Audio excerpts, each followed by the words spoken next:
Hola a todas y todos, buenas tardes, ¿cómo están? Bienvenidos una vez más a esta edición de Tech Week. Para los que no nos conocen, pues les recuerdo que es Improving. Somos una empresa de servicios de desarrollo de software.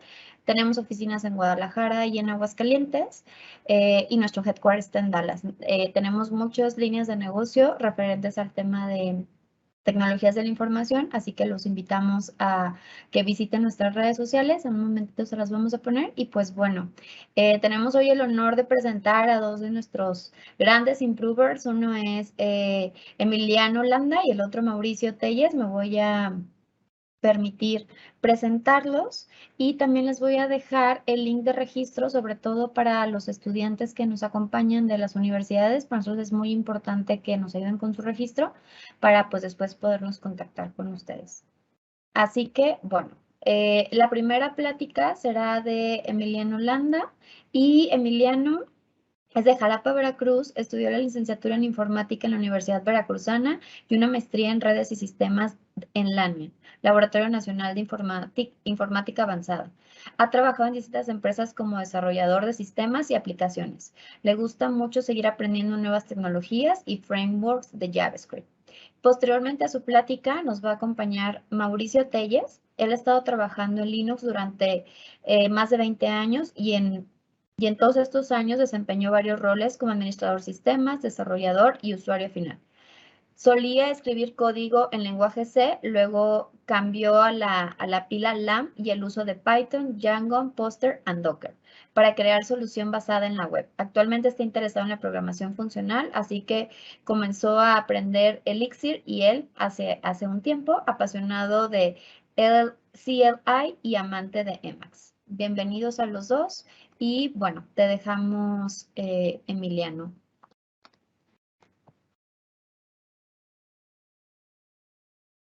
Muy bien.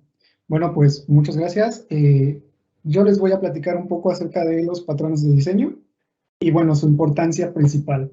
Muchos de nosotros, como desarrolladores, bueno, cuando me comentaron de esta charla, me preguntaba cuál era el tema que a mí que me hubiera gustado recibir cuando fui universitario. Y bueno, uno de los que se me ocurrió fue el de los patrones de diseño. Muchos de nosotros como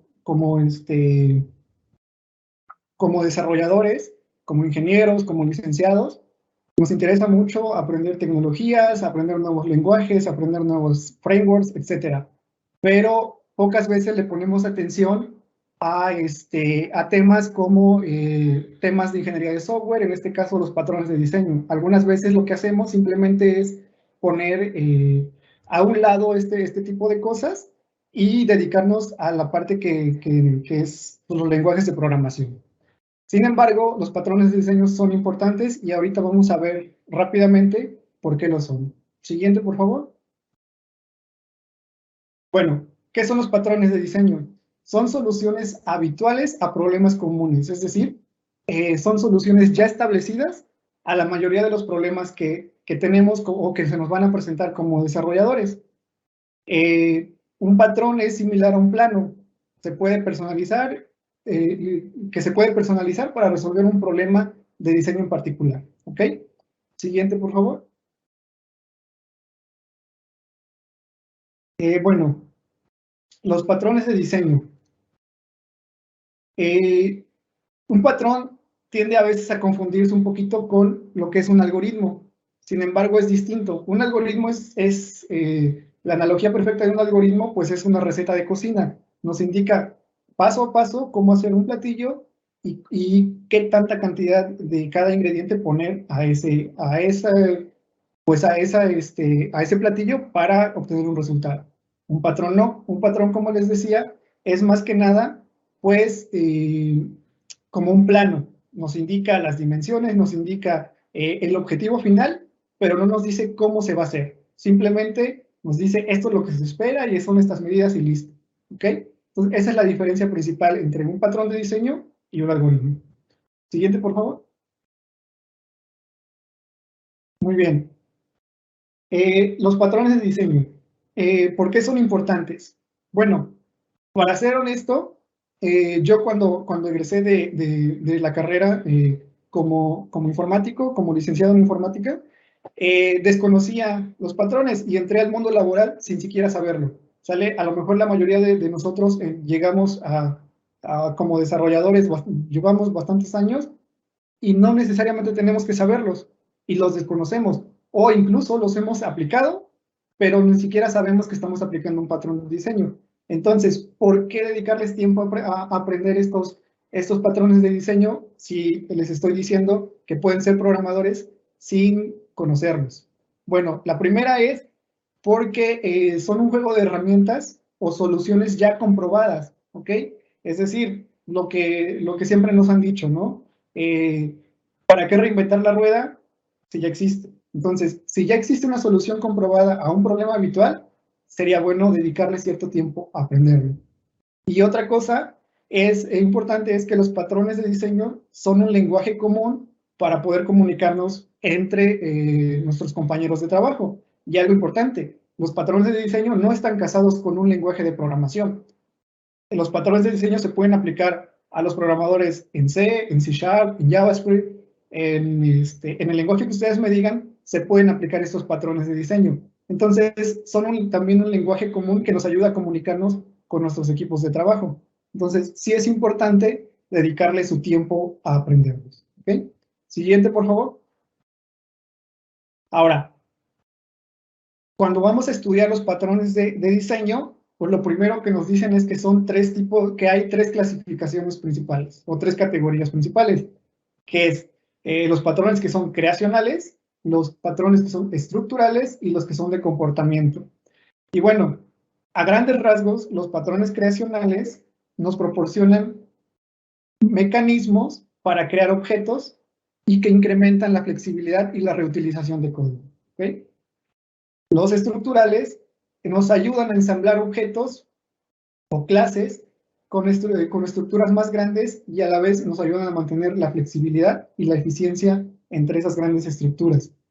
Y los patrones de comportamiento nos ayudan a una comunicación efectiva entre las distintos objetos, ¿ok? Bueno, yo les voy vamos a ir viendo algunos patrones, no necesariamente vamos a ver todos porque son muy grandes, ni tampoco vamos a ver a detalle cada uno. La idea principal de la presentación es que se siembre precisamente el interés en ustedes para que ustedes por sus propios medios vayan buscando estos patrones. La idea es que al final conozcamos un poquito de ellos y veamos más o menos unos ejemplos de dónde implementarlos, pero lo principal es que ustedes por su cuenta entren más a fondo. ¿Okay? Siguiente, por favor. Vamos a empezar con los patrones creacionales. ¿Ok? Siguiente. El principal patrón, siguiente, okay. El patrón que vamos a ver es el patrón singleton. ¿Ok? Es el primer patrón creacional. Y a lo mejor ya lo hemos escuchado o incluso lo hemos usado, como les decía al principio, y nos permite asegurarnos que una clase tenga una única instancia, ¿ok? Y a la vez proporciona un punto de acceso global a dicha instancia. Entonces, ¿por qué querría yo tener una sola instancia de una sola clase? Bueno, porque a lo mejor tenemos una clase, digamos, el clásico ejemplo, una clase que accede a la base de datos, pues simplemente y tenemos dos clases que trabajan con esa clase de base de datos, suponiendo tenemos la clase usuario y la clase productos, pues no necesariamente cada clase debería crear una instancia de la clase de base de datos. Simplemente con que tengamos una sola instancia que acceda a la base de datos y que le sirva a la clase usuarios y la clase productos, con eso sería más que funcional. Y al final también este patrón nos ayuda a ahorrar memoria, ¿ok? Entonces, ese es el ejemplo clásico del patrón singleton, es cuando tenemos una clase que accede a la base de datos. Muy bien. Siguiente, por favor. El patrón factory method o método fábrica. ¿Ok? Este patrón proporciona una interfaz para crear objetos en una superclase, mientras que permite alterar las subclases al tipo de objetos que se crearán. Suponiendo aquí en la imagen vemos, tenemos una superclase de logística pero a lo mejor nos pidieron que hay logística para mover productos o lo que ustedes quieran, o mercancía por vía terrestre y por vía marítima, ¿ok? Independientemente de que se mueva por vía terrestre o por vía marítima, tenemos, pues al final, empaquetar, clasificar toda la mercancía. Eso se encargaría la superclase logística y a su vez cada subclase, logística terrestre, logística marítima, hace la función adecuada para hacer ese transporte. Y si en algún momento nos pidieran agregar logística aérea, no tendríamos por qué estar modificando la clase logística. Al final serían los mismos productos, solo que sería un transporte diferente. Entonces, el patrón Factory Method lo que hace es abstraer las funcionalidades principales y las otras las delega para especificar una funcionalidad concreta. Siguiente, por favor. Muy bien. El patrón Builder. Bueno, Builder es un patrón de diseño creacional que nos permite construir objetos complejos paso a paso. ¿Ok? Este es el clásico ejemplo de cuando nosotros estamos haciendo una clase y de repente nos topamos con un constructor que recibe 5, 6, 7 parámetros en su constructor. Aquí es donde deberíamos plantearnos el uso del patrón Builder. ¿Realmente ese objeto va a necesitar tantos parámetros o todas las instancias de ese objeto van a utilizar todos esos parámetros? Por ejemplo, aquí tenemos la clase pizza. Tenemos el tamaño, si es con queso, si es con pepperoni, y podemos agregar si es con salami, si es con diferentes ingredientes, ¿no? No necesariamente cada pizza va a requerir todos esos parámetros. A lo mejor simplemente queremos una pizza y no nos interesa si lleva o no queso, si lleva o no pepperoni, simplemente le pasamos el tamaño. Entonces, el patrón Builder lo que nos dice es, si tenemos que construir un objeto complejo, construyámoslo paso a paso, ¿sale? Entonces, en el momento en que nosotros nos topemos con un constructor que tiene muchos parámetros de entrada, es buen momento de preguntarnos si podemos utilizar este patrón Builder. ¿Okay? Siguiente, por favor. Muy bien. Veamos un poquito acerca de los patrones estructurales. ¿Okay? Siguiente. El primero de ellos es el patrón adapter. ¿Okay? Este patrón adapter lo que hace es permite la colaboración entre objetos con interfaces incompatibles. ¿Okay? Por ejemplo, aquí vemos que un coche puede ir sobre la vía mediante un objeto que envuelve y que simplemente le proporciona la interfaz para poder transportarse o moverse durante los rieles del tren. ¿Okay? Sin embargo, es importante mencionar que el adaptador desconoce completamente cómo funciona el motor del coche, qué tipo de combustible usa. No le importa, simplemente lo envuelve. ¿Ok? Entonces, y lo envuelve para que pueda funcionar sobre otro tipo de transporte. Muy bien. Siguiente, por favor. Aquí tenemos el ejemplo clásico del patrón adapter, o bueno, uno de un patrón más técnico, perdón, un ejemplo más técnico. Imaginen que tenemos una aplicación que funciona con XML, toda nuestra aplicación funciona perfectamente, pero de repente tenemos que conectar con un API o con alguna biblioteca de análisis de datos, pero esa biblioteca solo recibe JSON. ¿Qué haríamos aquí? Bueno, aquí implementaríamos el patrón adapter, adaptaríamos o envolveríamos todos esos XML y los pasaríamos a JSON. Y simplemente nosotros invocaríamos a esa biblioteca de análisis. ¿Ok? Y bueno, nos recomiendan usar esta clase adaptadora cuando se requiere usar una clase que ya existe, pero cuya interfaz no es compatible con el resto de código. ¿Ok? Entonces, ese es el patrón adapter. Siguiente, por favor. Muy bien. Veamos un poco del patrón bridge. ¿Ok? Este patrón, el patrón bridge o puente, es igual un patrón de diseño estructural que permite dividir una clase grande en funcionalidades más pequeñas, ¿sale? Y Obviamente que estén estrechamente relacionadas y al final, cuando dividimos o separamos la lógica de diferentes clases, podemos agregar diferentes funcionalidades, irlas incrementando sin impactar una con otra. ¿Ok? Y bueno, creo que a más de uno nos ha pasado que cuando tenemos que hacer un cambio sencillo en una base de código que es monolítica, tiende a ser mucho más difícil, porque al final de cuentas hay que tener que comprender a nivel global cómo impacta cada cambio. Y algo muy importante que debemos tener en cuenta, la mayoría del tiempo como desarrolladores la vamos a pasar leyendo código más que escribiéndolo, ¿ok? Entonces, si podemos hacer que nuestros bloques de código sean lo más pequeño posible para que al final tengamos que leer menos, nos terminará yendo a ser un poco más productivos, ¿sale? Y bueno, es mucho más sencillo realizar cambios en módulos pequeños y bien definidos, ¿ok? Siguiente, por favor. Y bueno, como les decía, ahora veamos un poco el patrón decorador, ¿ok? El patrón decorador es un patrón de diseño estructural que nos permite ir añadiendo funcionalidades a objetos, colocando estos objetos dentro de objetos encapsuladores especiales que contienen estas funcionalidades. Suena muy técnico, pero al final es la analogía tan sencilla, ¿no? Como por ejemplo, cuando nosotros tenemos frío. Cuando tenemos frío, lo que hacemos es colocarnos un suéter. Si aún así tenemos más frío, nos colocamos un abrigo. Si salimos a la calle y está lloviendo, nos ponemos un impermeable, ¿ok? Ninguna de estas capas que estamos agregando o estos decoradores son parte de nosotros, pero se amoldan a nosotros y nos dan una nueva funcionalidad o una nueva capacidad, que es a lo mejor protegernos del frío, protegernos de la lluvia. Lo mismo el patrón decorador. Agrega funcionalidades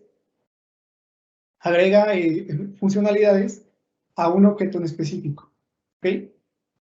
Y a eso le va agregando. Y no es que nosotros, por ejemplo, no podemos, nos podemos quitar el suéter en cualquier momento y ponérnoslo, ¿sale? No es algo que nos afecte en sí mismos a nosotros, o que dejemos de ser nosotros si nos quitamos el suéter, ¿ok? Entonces, lo mismo pasa con el patrón decorado. Muy bien. Siguiente, por favor. Muy bien. El patrón fachada. Ok. Este patrón simplifica una entrada a algo más complejo, ¿ok? Imaginen que tenemos un complejo industrial, ¿ok? Y ese complejo industrial tiene diferentes naves, diferentes secciones. Obviamente, lo que hacen para que nosotros no nos perdamos es tener una fachada, que es la entrada, el punto de entrada por donde todos entramos o salimos. Eso es principalmente una analogía de lo que es el método fachada. Y se usa mucho en algunos frameworks o bibliotecas que nos exponen una funcionalidad, pero adentro está toda la complejidad. Es decir, por ejemplo, una llamada a un API simplemente nos expone pues, esta es la data que necesito y esta es la data que te devuelvo, pero dentro está toda la lógica, la llamada a la base de datos, el procesamiento de los datos y la respuesta. ¿Okay? Entonces, el patrón fachada actúa sobre una clase y proporciona una interfaz simple de un subsistema complejo. ¿Sale? Siguiente, por favor. Y bueno, un ejemplo de la vida real, pues es precisamente cuando nosotros compramos no sé, en Amazon, por ejemplo. Cuando nosotros vamos y le damos clic al botón de comprar, Amazon nos abstrae o nos esconde toda la complejidad que hay detrás de la compra, ¿no? Como por ejemplo el almacenamiento del producto, la entrega del producto, el proceso de pago, el proceso de entrega, los impuestos. Todo eso nosotros ni siquiera nos preocupamos, simplemente le damos a comprar y listo. Entonces, esa es como la fachada, ¿sale? Siguiente, por favor. Muy bien. Ahora, el patrón proxy. Bueno, el patrón proxy podría ser similar al patrón fachada, solo que el proxy lo que hace es controlar el acceso, ¿sale? Siguiendo la analogía del complejo industrial, donde la fachada es la entrada al complejo industrial, el patrón proxy sería el guardia de seguridad, ¿sale? Que nos pide una identificación, que nos dice regístrate aquí para entrar y que nos lleva a un cierto control de entrada. El patrón proxy lo que hace es controlar el acceso a un objeto original, permitiendo hacer algo antes o después de que la solicitud llegue al objeto. Por ejemplo, cuando nosotros queremos cachear la base de datos o las respuestas, utilizamos un proxy, un patrón proxy. Es decir, nosotros desde nuestros métodos o nuestros controladores hacemos una llamada a la base de datos, pero dentro está el proxy que le dice, bueno, estos datos ya te los estoy dando, tenlos. Ya los tenía, tenlos.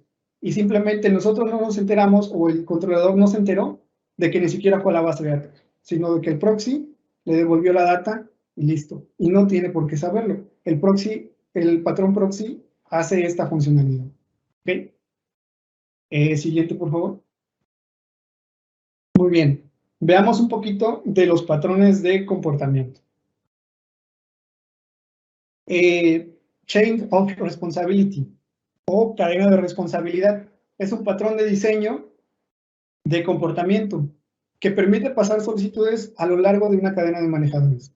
¿Ok? Lo que sugiere, o este patrón sugiere que encadenemos cada manejador y que cada manejador se encargue o tenga una responsabilidad única y si esta es pasada, sea pasada la responsabilidad al siguiente manejador y así hasta finalizar la cadena. Siguiente, por favor, para ver un poquito más el ejemplo. Aquí tenemos un ejemplo un poco más concreto. Tenemos una solicitud. El primer manejador decide si pasa o no pasa la solicitud. Si no pasa, el siguiente manejador en la cadena ni siquiera se enteró de que había una solicitud. Simplemente el primer manejador la rechazó.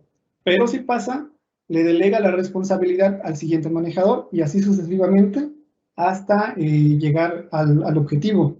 El ejemplo claro es, bueno, uno de los ejemplos más claros es cuando tenemos que manejar o procesar la data de un formulario. Primero validamos los campos requeridos, luego validamos a lo mejor que la contraseña tenga cierta longitud, luego validamos que a lo mejor el correo sea un correo electrónico. Y por último, hacemos el envío de la información. Entonces, no tendría caso que nosotros mandemos la información si no tenemos un campo que es requerido. Entonces, si el primer manejador que se encarga de los campos requeridos no pasa, pues los demás ni se enteran. Si el primero pasa, bueno, de ahí validamos la contraseña que tenga una longitud deseada y luego validamos que el correo electrónico sea validado, ¿no? Sea válido, perdón. Y finalmente hacemos el envío de la data a nuestro backend o a quien tenga que procesarlo. Una analogía del mundo real, pues es por ejemplo, cuando nosotros tenemos problemas con nuestro internet.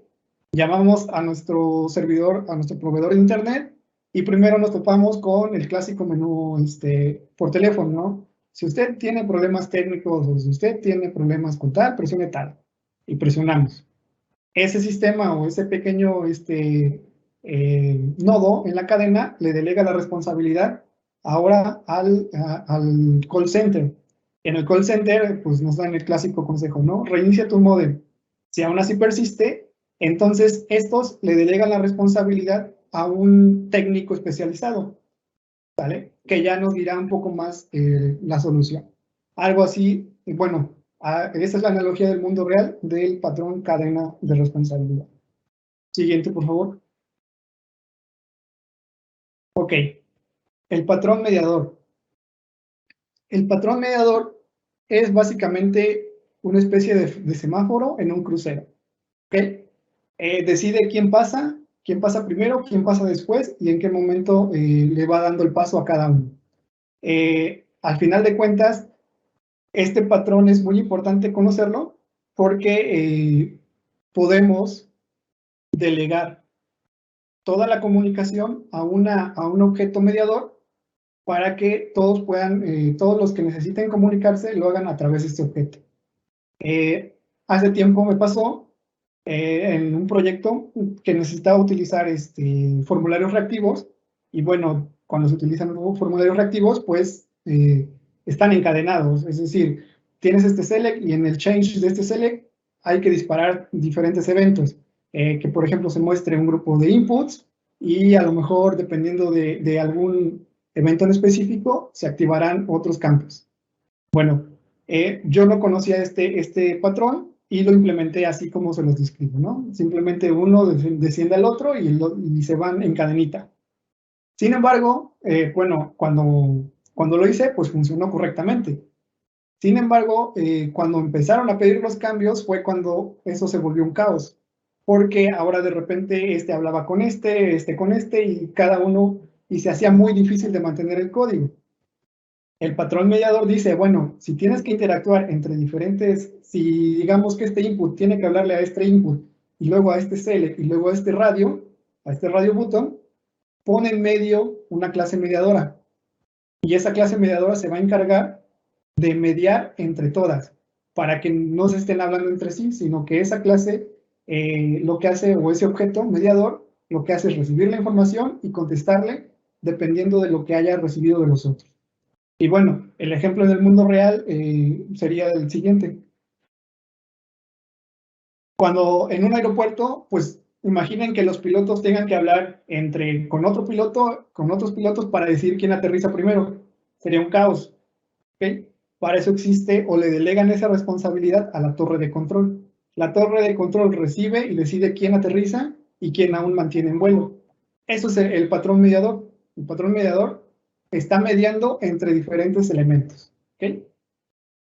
Siguiente, por favor. Emiliano, tenemos dos preguntitas. La Sí. primera es, ¿qué tanto conocimiento en este tema es necesario para comenzar a usarlos? Esa es digamos que la gran ventaja que nos dan los patrones de diseño. No necesitamos conocimiento técnico. Al final, les decía al principio, muchas veces como programadores o pues, como amantes de la tecnología, nos enfocamos a aprender nuevos frameworks, nuevos lenguajes. Es técnico. Esta parte es más teórico. Nosotros necesitamos conocerlos para luego aprenderlos, para luego implementarlos. Entonces no necesitamos, digamos que, un conocimiento técnico superior. Desde ahorita ya ustedes pueden ir conociendo un poco de estos. Obviamente, conforme ustedes vayan desarrollándose y vayan adquiriendo experiencia, podrán irlos implementando. A veces queremos meterlos a fuerza y no van. Y hay veces que no los queremos meter y es un hecho de que tienen que ir. Entonces, no es complejo de aprenderlos, dado que no es técnico. No necesitamos, digamos, que saber algún lenguaje, porque son independientes a los lenguajes de programación. Sin embargo, también conforme vamos adquiriendo experiencia, los podemos ir implementando en distintos escenarios. No sé si respondo la pregunta. Yo creo que sí. Y una última pregunta de Carlos Díaz. En un proyecto, ¿se tiene que usar un solo patrón o pudieran usarse varios o todos los patrones? ¿Qué tan conveniente sería? De hecho, es un hecho que no necesariamente vamos a usar uno. Podemos usar todos o podemos usar dos o tres. Aquí no es de que si uso todos es porque soy alguien que domina los patrones. Y si no uso ninguno, soy porque no lo domina. Nada que ver. Simplemente es donde puedan entrar, se usan. ¿Ok? Y si en tu proyecto tú necesitas utilizar tres, usa los tres. Si utilizas uno, utiliza uno. No hay ningún problema. ¿Ok? Y bueno, finalmente veamos el patrón observer. Perdón, veamos este patrón rápidamente. Este patrón observer lo que hace es estar al pendiente de los cambios dentro de un objeto. ¿Ok? El ejemplo clásico es cuando, por ejemplo, cuando nos suscribimos a, no sé, a un periódico. No necesitamos con esa suscripción nosotros no necesitamos ir al puesto de periódico a ver si ya llegó el periódico, a ver si hay novedades de ese periódico. Simplemente estamos en nuestra casa y el repartidor nos trae el periódico. Esa es la funcionalidad del patrón Observer, ¿ok? Es un patrón de comportamiento que nos ayuda a estar al pendiente de cambios dentro de un objeto, ¿ok? Siguiente, por favor. Bueno, es lo que les decía del patrón Observer. Siguiente. Finalmente veamos el patrón Strategy. Este patrón lo que nos permite es definir ciertas estrategias y poderlas cambiar dinámicamente o cambiarlas en tiempo de compilación. Es decir, si tenemos un objeto o una clase que tiene diferentes funcionalidades, lo que el patrón Strategy nos indica o nos invita a hacer es que coloquemos todas esas funcionalidades en otros objetos y que las inyectemos en tiempo dinámico. Es decir, suponiendo, tenemos una calculadora y tenemos nuestra clase calculadora y tenemos dentro nuestro método para sumar, restar, dividir. ¿Ok? Lo que nos invita a este patrón es, bueno, saca la funcionalidad de suma, de resta y de división en diferentes objetos. Y si lo que estás recibiendo como parámetro es una suma, inyecta el código para sumar. ¿Ok? Entonces, eso es lo que nos dice el patrón strategy. Siguiente, por favor. Y bueno, un caso de la vida real, pues es, por ejemplo, cuando tenemos que ir al aeropuerto. Tenemos diferentes estrategias de llegada, en transporte público, en transporte privado, incluso en bicicleta. Tenemos diferentes estrategias. Lo que el patrón strategy nos dice es, podemos utilizar distintas estrategias para lograr un mismo objetivo. Finalmente, por favor, siguiente. Y bueno, pues lo que les decía, son importantes los patrones de diseño porque nos dan un plano para alcanzar un objetivo, ¿sale? El cómo alcanzamos ese objetivo, eso ya depende de nosotros, en qué momento usarlos, cuándo usarlos y dónde usarlos. Y no necesariamente tenemos que usar todos o utilizar algunos en específico nada más. ¿Ok? Pues muchas gracias. Adelante, por favor. Muchas gracias, Emiliano. Tenemos 3 preguntas más, están en el chat. Si nos puede hacer el favor de contestarlas de manera escrita, te lo agradecemos. Y Okay. pues bueno, damos la bienvenida a Mauricio. Bienvenido, Mauricio. ¿Qué tal? Buenas tardes a todos. ¿Pueden cambiar la diapositiva, por favor? Ok, perfecto. Gracias. Yo les voy a hablar de cómo crear gráficas eficientes porque en nuestra profesión siempre trabajamos con datos y tarde o temprano el cliente nos va a pedir que hagamos una gráfica. Entonces, pues no es nada más de hacerla, ¿no? Sino que tenemos que pensar qué va a transmitir la gráfica, las herramientas que tenemos y el conjunto de datos que queremos mostrar. Entonces, por eso sí es necesario tener algo de teoría, porque la verdad es que nunca nos los enseñan en la escuela, por lo menos a mí nunca me lo enseñaron, y por lo que he visto en otras carreras como administración de empresas, que es donde están generalmente los puestos gerenciales, tampoco les enseñan cómo interpretarlas. Entonces sí es bien importante que sepamos por lo menos los principios básicos para crear este tipo de gráficas. Siguiente, por favor. Ok, pues ¿qué es la graficación? Simplemente es una representación visual de un conjunto de datos. ¿Y por qué queremos graficar nuestros datos? Bueno, pues porque una gráfica nos permite analizar de forma más eficiente los datos. Se pueden encontrar patrones, tendencias y excepciones que a simple vista, si nosotros vemos números, no lo vamos a poder hacer. Una representación gráfica de datos puede ser explorada, examinada y entendida en niveles muy superiores a su representación numérica. Y la percepción visual puede ser muy poderosa si se comprenden las reglas que lo rigen. Siguiente, por favor.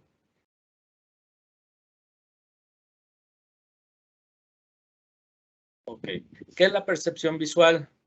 Bueno, hay un investigador que se llama Morgan Ware que la define como el sistema visual humano que es un buscador de patrones muy poderoso. El ojo y la corteza visual del cerebro forman un procesador paralelo masivo que proporciona el canal con más ancho de banda en los centros cognitivos humanos. Pues ¿esto qué quiere decir? Que nosotros con nuestra vista podemos interpretar o accesar a mucha información al mismo tiempo, ¿no? Entonces, por eso la gráfica siempre es mejor que si vemos una tabla con datos.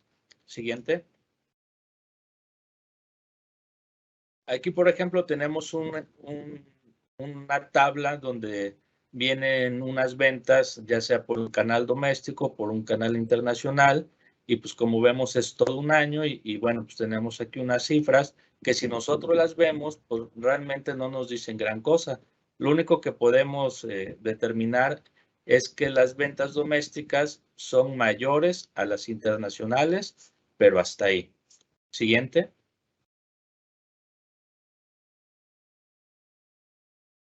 Esta es la misma información, pero ya está graficada. Y aquí si nosotros la analizamos, ya podemos tener mucha información que con la tabla no pudimos obtener. Por ejemplo, veamos estos hechos, ¿no?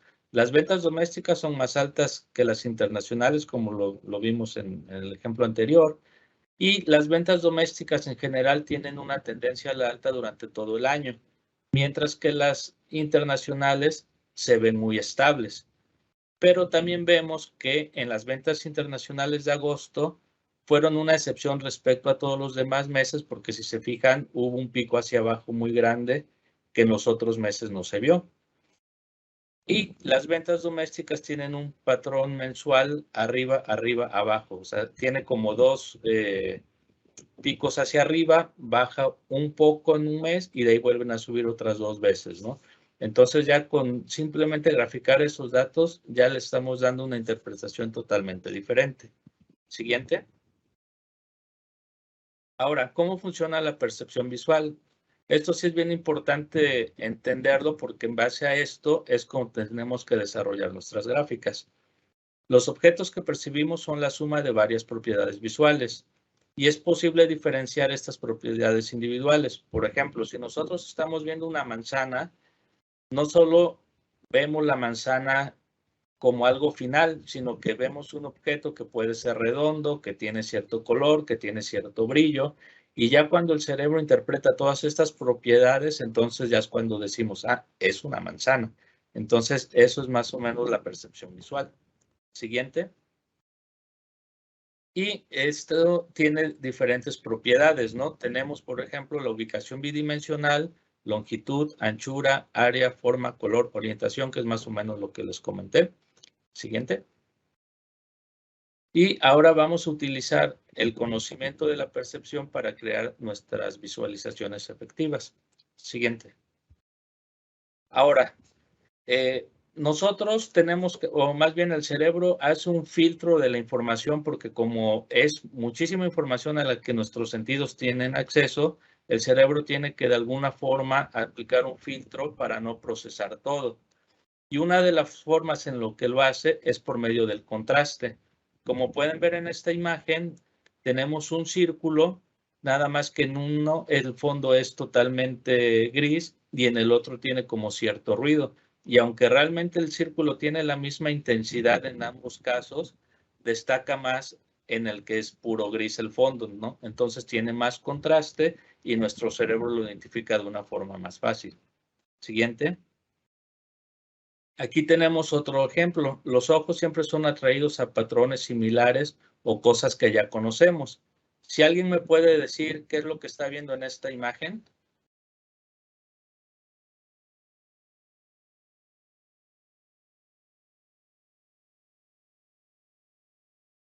A ver quién se anima a decirme qué es. No pueden abrir el micrófono, pero pueden escribir en el chat de preguntas y respuestas. A ver, vamos a dar un minutito a ver si alguien.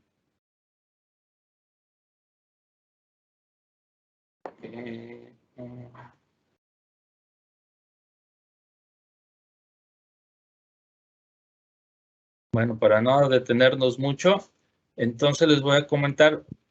No es una guacamaya ni es un perico. Si se fijan y ponen atención, es una persona como con un body paint de guacamaya y simplemente agarró la pose para que pareciera así, pero lo que es blanco es la cara de la persona y lo que se ve estirado es el pie de esta persona.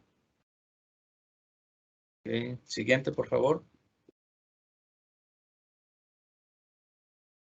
Ok, ahora vamos a hablar de la memoria de trabajo. Nosotros tenemos dos tipos de memoria, la memoria a largo plazo y la memoria a corto plazo. En la memoria a largo plazo es donde se almacenan todos nuestros recuerdos, y la que es a corto plazo, que también se le llama memoria de trabajo, es la que usamos cuando tenemos que hacer algo inmediatamente, como un cálculo o hacer una tarea básica. Y esta memoria es muy limitada. Tiene prácticamente solo 13 espacios o slots donde se puede almacenar información, y si nosotros requerimos meter algo nuevo, forzosamente el cerebro saca algo de esos slots para meter la nueva información. Entonces nosotros, cuando estamos viendo este tipo de ejercicios de encuentra las diferencias, es muy común que estemos volteando a ver una imagen y a la otra, y aunque ya vimos la primera, nos regresamos a la siguiente para encontrar otro, y así estamos viendo una y una imagen porque nuestra memoria de trabajo no permite captar todo lo que ve la imagen. Siguiente. Aquí, por ejemplo, tenemos ya unos datos graficados. Es un ranking de géneros de películas. Como ven, tenemos comedia, terror, acción, caricaturas y drama. Pero nada más por ver esta imagen, ya notamos algo raro, como que algo no nos hace clic, como que sentimos que no está bien.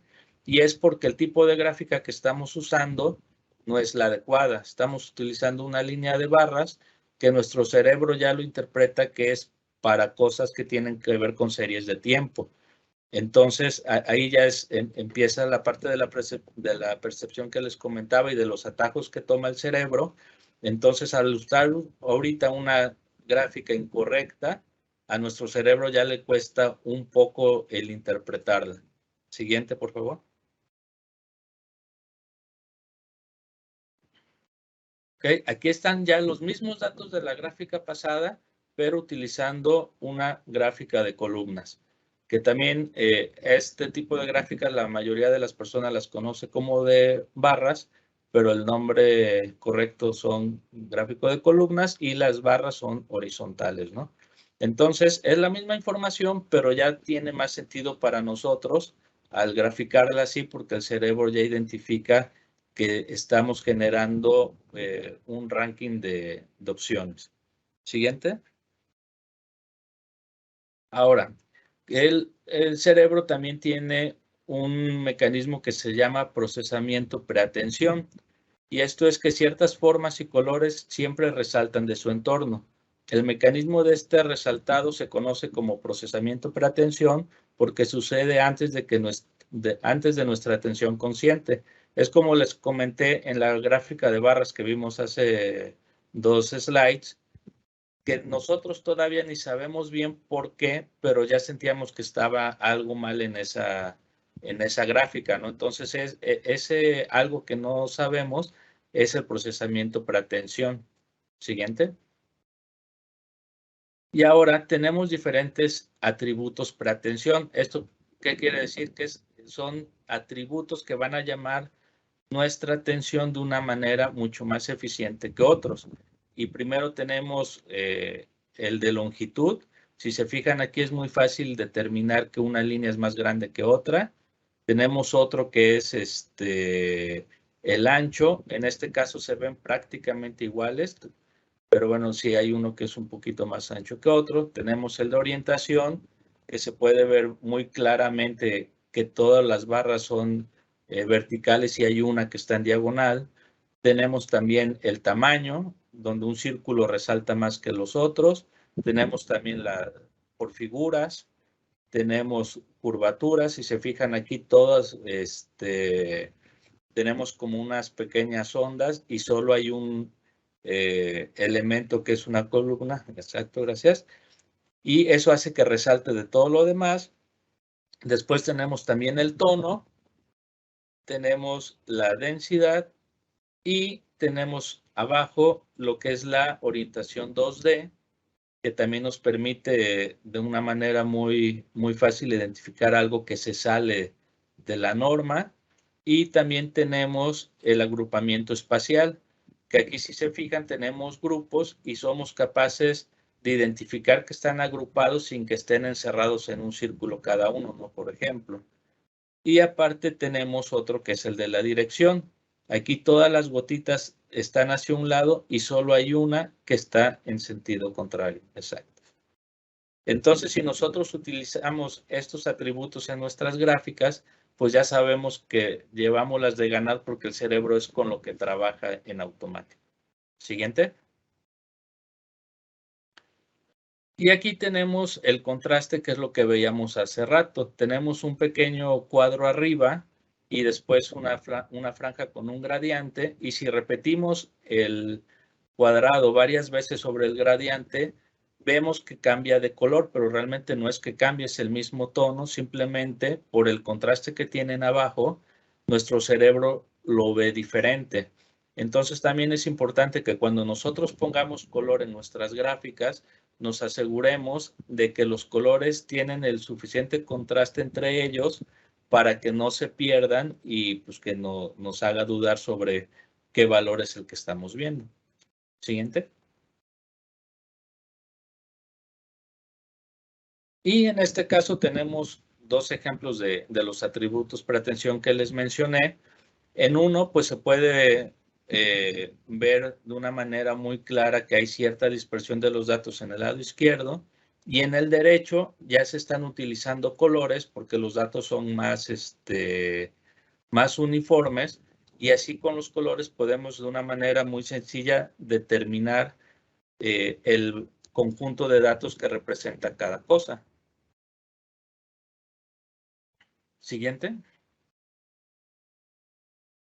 Y bueno, aquí tenemos, si se fijan, cuando les hablé de los atributos preatención, había unos que se veían más fácil que otros.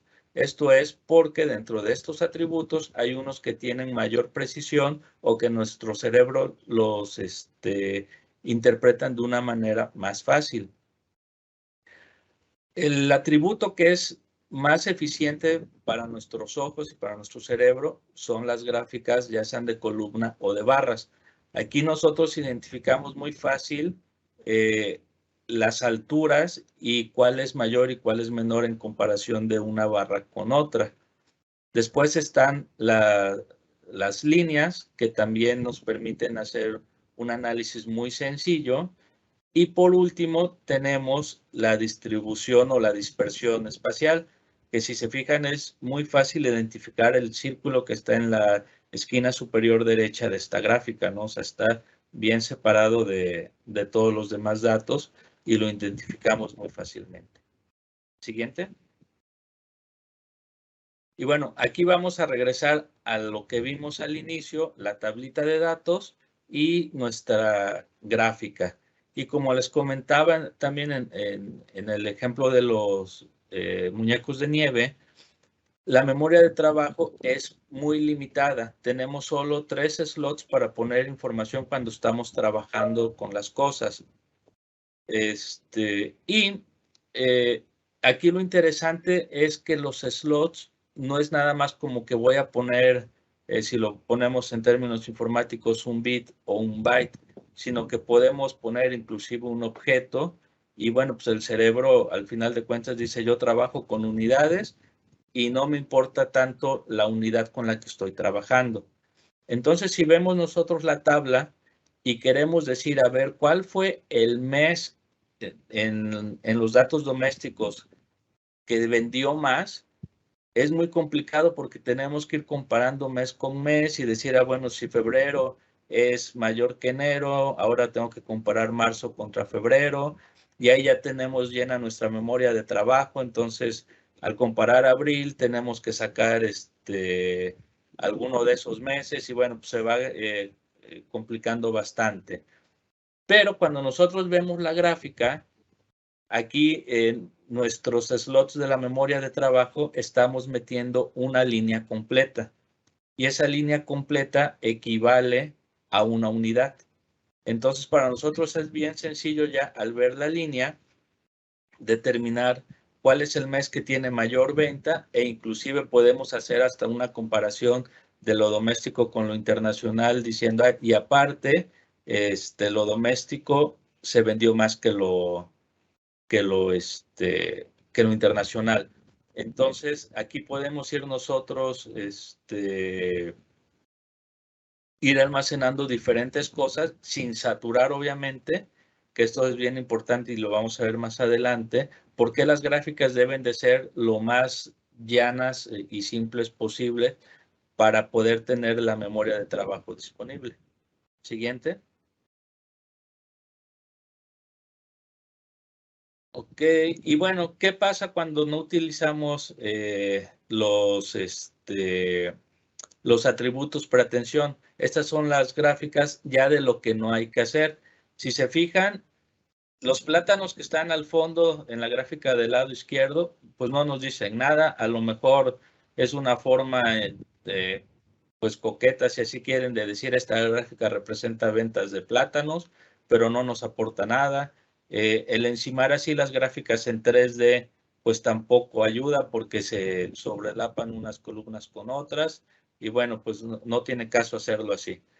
En el caso de la derecha, pues también se utilizó un efecto de 3D que tampoco apoya porque se sobre enciman algunos valores y eso de ponerle todavía así como curvo a a cada barra es información que tiene que procesar el cerebro y como les comentaba, la memoria de trabajo es corta y pues no, no ayuda de nada, ¿no? Siguiente. Y una de las cosas que a mí no me gusta usar son las gráficas de pastel. Uno, porque el cerebro no es tan eficiente para comparar las porciones de cada sección. Entonces, aunque estén con alguna diferencia, no lo podemos hacer. Entonces, ¿qué es lo que te dice el cliente? Bueno, ¿y por qué no le pones una etiqueta o por qué no le pones el valor a un lado? Pero como pueden ver en la gráfica, se empiezan a amontonar todos. Aparte, tengo las etiquetas en el lado derecho, tengo que estar yendo a la derecha a ver la etiqueta, regreso a la izquierda a ver el valor y pues la memoria de trabajo se satura, ¿no? Entonces, en la medida de lo posible, no utilicen este tipo de gráficas, sobre todo si son muchos datos. Siguiente. Y bueno, pues este ya es así como que lo que nunca hay que hacer en las gráficas. Si se fijan, yo ni siquiera sé bien qué quiere transmitir la gráfica, por qué tiene sus iconos al frente, qué significan las demás cosas, ¿no? Entonces realmente, pues aquí el cerebro está totalmente confundido y no entiendes el por qué. Entonces, sí, cuando tengan sus gráficas, pues simplemente les recomiendo utilicen el tipo adecuado de la gráfica, no usen colores muy llamativos y manténganlas lo más simple posible. Recuerden que la gráfica no es el sustituto de una hoja de Excel. O sea, si quieres ver los datos, pues te vas a una hoja de Excel y ahí ves ya puntualmente los valores de la gráfica. La gráfica simplemente te sirve para que puedas identificar o visualizar tendencias. Entonces, eso sí ténganlo en cuenta. ¿Hay alguna pregunta?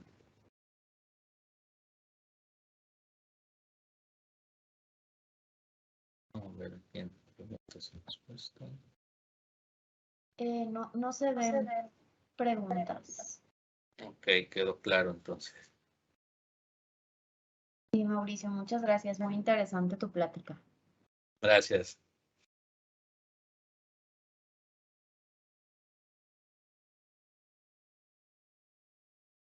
Bueno, pues ahora vamos a dar oportunidad a nuestra compañera Dinora. Adelante, Dinora. Hola, bueno, ya está mi slide.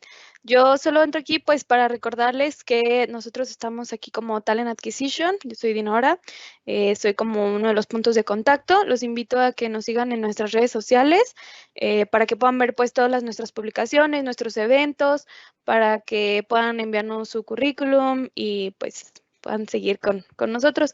No sé si tengan alguna pregunta en específico para Talent Acquisition.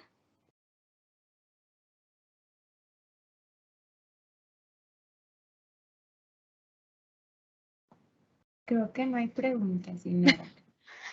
Bueno, pues sigan a nuestras redes, ahí incluso, pues, no sé, hasta por Instagram nos pueden mandar su currículum y ya nosotros lo derivamos a donde sea necesario. Pues muchas gracias por acompañarnos a todos. Muchas gracias, Dinora. Y Mauricio, tenemos 2 preguntas. La primera es si podemos compartir la presentación, es útil para conocer las reglas al graficar. Es anónimo, no sé si nos pudieran dejar por ahí su correo y creo que sí podemos compartir la presentación, ¿verdad, Mauricio? Sí, sin problema. Muy bien, entonces quedamos en espera del correo para podérselo hacer llegar. Y la otra es también de Carlos Díaz. ¿Cómo la librería D3 y de, supongo que es JavaScript, se pudiera aplicar a este tema?